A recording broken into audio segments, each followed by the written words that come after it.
Hi friends, it's Gwen. Welcome back to my channel. I want to start a reading vlog, but I have no idea what I want to read. I'm trying to come to you from a different angle in my room that has my bookcases over there. And I have two stacks of books. I have a stack of horror books and I have a stack of thriller books. I'm going to show you what's in each stack. Maybe I should do an Instagram poll and see which one people want. I feel like people that watch my videos don't follow me on Instagram. Why is that? I have like 4,000 subscribers here and like less than 2 on my Instagram.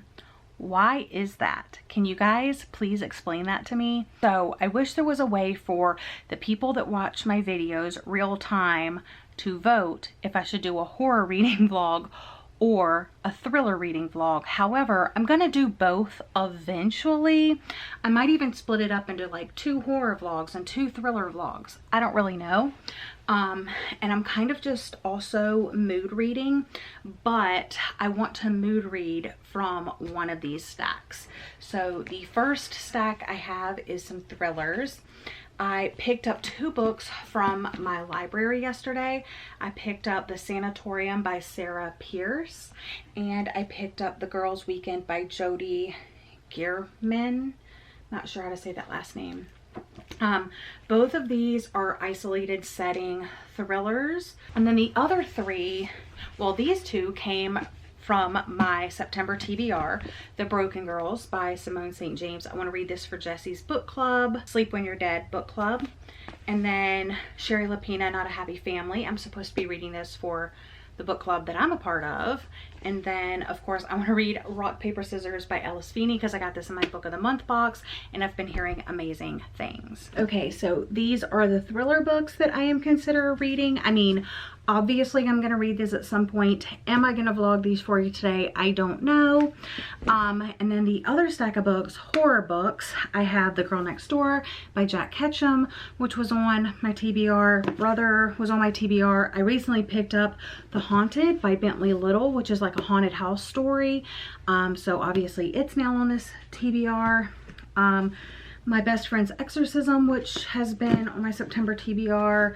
The Final Girl Support Group, I think I will probably leave for October, but it is on my September TBR. And then also recently added The Drowning Kind by Jennifer McMahon, which is also now on my September, October TBR. So that's the thing. I'm going to vlog all of these books because you guys love the vlogs. And I'm gonna do a thriller reading vlog, a horror reading vlog, and I just need to know what order to do it in. And I wish you guys were here to tell me in real time which one you want to see.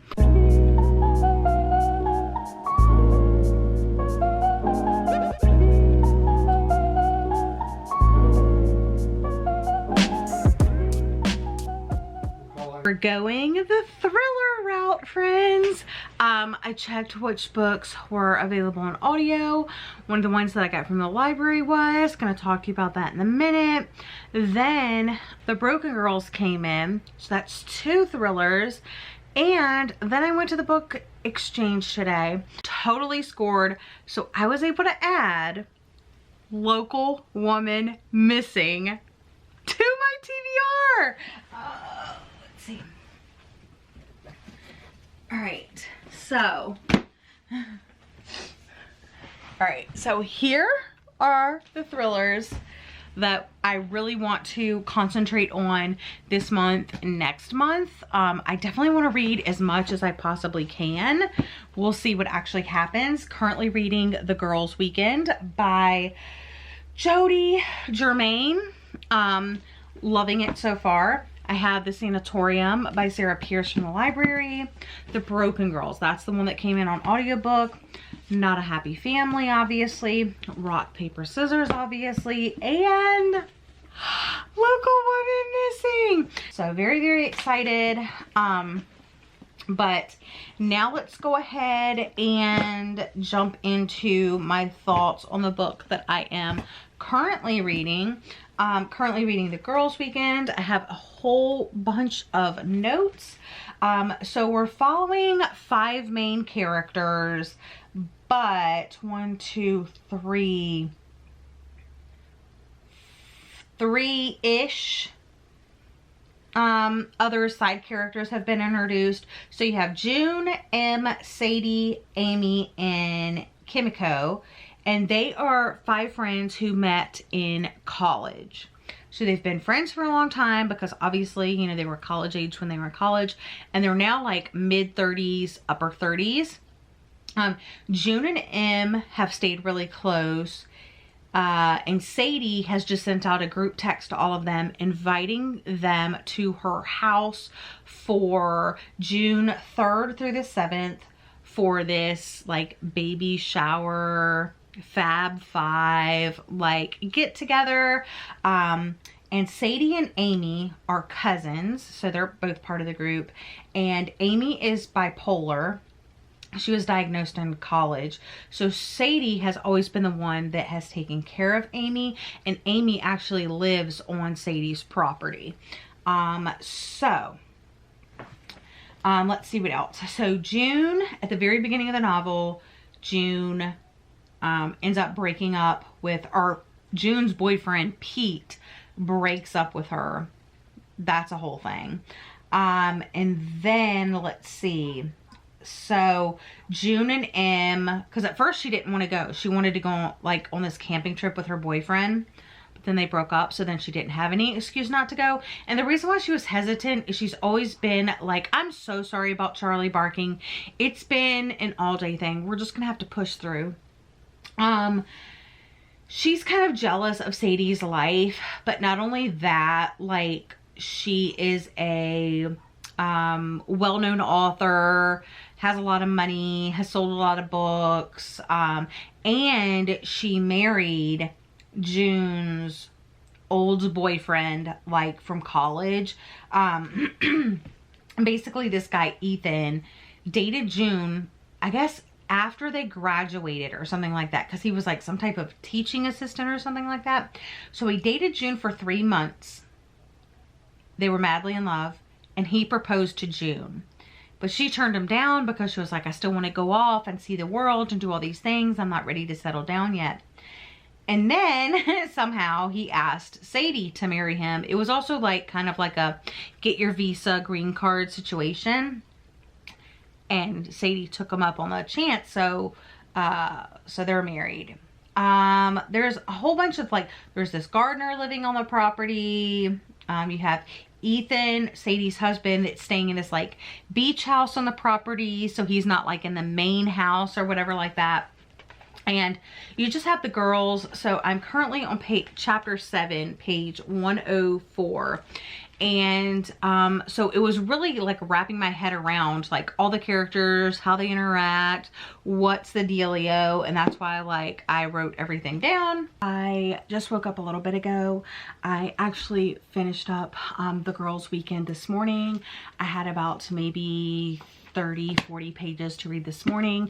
I read a big chunk last night, but I just couldn't keep my eyes open any longer.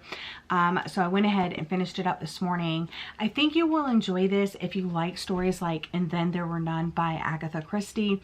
It's about 5 friends that go to Sadie's house. Then after a morning that they can't really remember, they blacked out, something happened, Sadie is missing, and there is evidence of blood. All of the tensions are running high.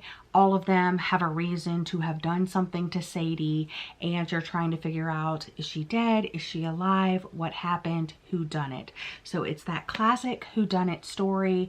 A lot of fun, but it didn't really offer anything new. And because the author took so much time setting up the 5, like remember I had to take notes and I sat here and explained all the characters to you. I think the story would have benefited from a multiple POV situation.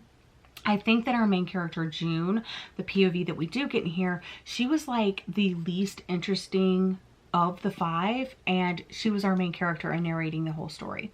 So I think I would have liked it either from one of the other women's point of views, like maybe even Sadie's. But yeah, so there's that. Like maybe it was like Sadie in the beginning, and then like after whatever happened it switched to POV or something like that. I think it just needed something to make it a little bit more exciting, a little bit more standout, to gain anything more than a 3 stars for me. But that's what I rated it, 3 stars. Also, I don't know if it necessarily spoils Gone Girl, but it does talk about Gone Girl in here, and I hate when books do that. Don't mention other books and possible spoilers. Like, I know it's been years, but like, just don't do that, guys. I'm currently reading The Sanatorium by Sarah Pearce, and this is more mysterious than thrilling. You have okay, so this woman's brother is being married, and her and her boyfriend are going to the wedding, and their wedding is at this sanatorium that used to be a mental hospital, but now it's turned to this grand hotel. Well, while they're there, her brother's fiance goes missing, but other people have also been going missing. And it's very like snowy and slow paced. I think this one would be an excellent book to read in the winter because it is a little bit longer, and like I said, the snowy conditions, and it is more mystery than thrilling. Check in on my book. I didn't quite make it to 200, but I did make it to chapter 40, page 169. And things have definitely picked up. There's been a body found. There is whoever is the killer who is kidnapping these people. We, saw more of that. And yeah, I mean, I really can't say much because it's this mystery and they're stuck at this sanatorium. There's been an avalanche, so now they're trapped there. They were trying to evacuate it, but then after the avalanche, they're trapped there. So definitely an isolated setting if you like that. Still slow paced though. I wish it was a little bit more thrilling. I finally did understand what the main character thinks her brother did all those years ago. We don't know if it's true or not. That's what she's there to discover. Yeah, so we will see what happens. All right, good news, bad news, my friends. I finished The Sanatorium by Sarah Pearce. This is the first book in a new series. It's all going to be following Eileen, the main detective in this story. I do not think I am going to continue on in the series, which is a shame because her book covers are so beautiful. Like, I do like this one, and I think it really does fit the story, but the second book, I don't even remember what it's called, but it's set at this retreat, and it has like that cover that we're seeing everywhere where it's like an ocean with like an island or like a cliff with like a building on it. Absolutely love those covers and love the colors of that cover.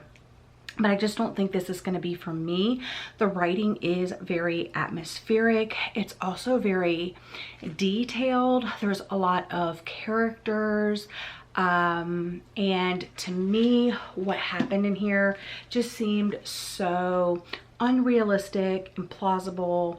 And I don't like when the detective is like mentally and physically ill and haunted by things of their past, and that's why they're having such a hard time solving whatever's happening. It's like, because they're not at the top of their game, the reader can't be on the top of their game or expect the character to catch all of the clues and things like that. In closed rooms mysteries, there's only so many suspects. You know what I'm saying? Now, in this one, we are at this sanatorium that used to be this mental hospital for tuberculosis patients, and it has been turned into this like luxury hotel.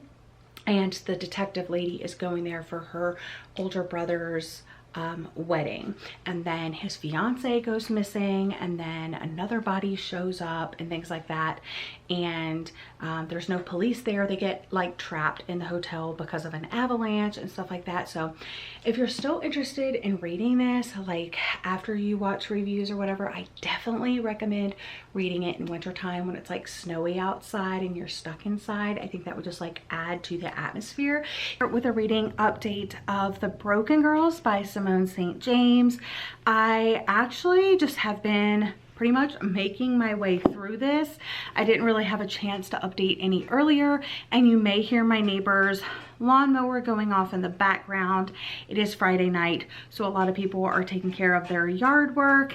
Charlie's trying to eat as well, so it's just chaos here, as you can imagine, but I need to give you an update before I just finish this book. So in this one, it's told in dual timelines. So you have a 1950 timeline, you have a 2014 timeline. In the 1950s, you're following 4 girls at this boarding school. I did write down their names. Cece, Katie, Roberta, Katie, Cece, Roberta, and Sonia, and they were bunkmates at this boarding school. But in the very beginning, so the prologue starts and there's this like unknown character. It's the timeline of 1950, and there's this girl getting off a bus to go to the school, but it does reference this Mary Hand ghost character. It's kind of like this urban legend that the girls at the boarding school seem to talk a lot about. Well, not really talk about, but in their textbooks they write notes, and then those books get passed down through the generations, and then other people like update and stuff like that. That's like a good way for them to communicate with each other. So I don't really know who that character was in the prologue. Yeah, not really sure. But then chapter 1, it starts with Fiona, who is the main character of the 2014 timeline, and she is a journalist whose sister Deb died 20 years previously, and her body was found at the school. So she was a student at the school, and her body was found dead 20 years ago. And I think it was like the sports field, the athletic field, or something like that. Anyway, they don't know how she died for like 100% sure, or at least Fiona has her, you know, thoughts about it. I guess her boyfriend at the time was convicted and sent to jail, and is either currently still serving a term or got out but did serve a term. I think he's still currently serving the term. But anyway, so they thought that her boyfriend did it. But then it seems like Fiona and her mother and her father like didn't believe that necessarily, but that is what they went with. So you have that. And then in chapter 2, that's when we start getting introduced to the girls at the school in the 1950s. The main storyline is in 1979, the school closed down. And I guess there was, no one really knows why it closed necessarily, or at least we haven't been told yet. But there's all these mysterious things surrounding the school. And now, you know, several years later, the school is being renovated and reopened as like a school for girls. And of course that doesn't sit right with Fiona, because like that means they're going to change everything, and then like she's not going to have that like spot where her sister's body was. She's scared that clues are going to be lost, and she's not going to be able to like really figure out what happened to her sister. So she tracks down and uses her journalism background and working for this like magazine to confront the people that bought the property and are renovating the property. And she's trying to get like interviews with them and write this piece. But she just doesn't know like where they fit into. They just like randomly buy this building and stuff like that. So it's really like her trying to prevent, I guess, this school being reopened, or she doesn't think it should be reopened. All right, this might be the vibe. We got a rainy window. Yes. Great news, friends. I finished The Broken Girls by Simone St. James. I'm rating it somewhere in between like a 3 and a 3.5 star. probably closer to a 3, but I mean, if you want to get technical, like probably 3.25 stars. I thought that the atmosphere was really cool. This is a good mystery. I think you should read like in winter time, because it was set during those times, like the later months, like late fall, early winter. Yeah, it definitely had like the creepy atmosphere that I wanted. It was mysterious. It had lots of characters, but not like too many characters. Yeah, and I like what it ended with. I liked the final, you know, hurrah of the book. The only thing that could have made it better for me, I don't know. The writing was really good in this one. I struggled with the writing of the other one because the two timelines felt really similar, and not only like the people and the places and the things that were happening, but it just didn't feel like two different timelines. This one, it definitely felt like two different time periods, two different timelines, and obviously in one time period we're following, you know, 4 young girls at a boarding school, and in 2014 we're following a journalist. I really liked the journalist aspect of it. I like how she was kind of like this mini detective trying to figure things out. I don't know what could have made me enjoy this more. Maybe it is more of a 3.5 now that I think about it. I think it's just, I don't know, it didn't, what was wrong with it? I don't know. I'm feeling like it's a 3.5. Gonna leave it at that, but I just wanted to say thank you guys so much for joining me for this random reading vlog, getting through some of my thrillers. I'm hoping to do another one very soon, so stay tuned for that. I have so many books I want to read this spooky season, and not enough time to read them. So thank you for watching. I hope you're all having a lovely day or night, and I'll see you guys again in another video very soon. Bye.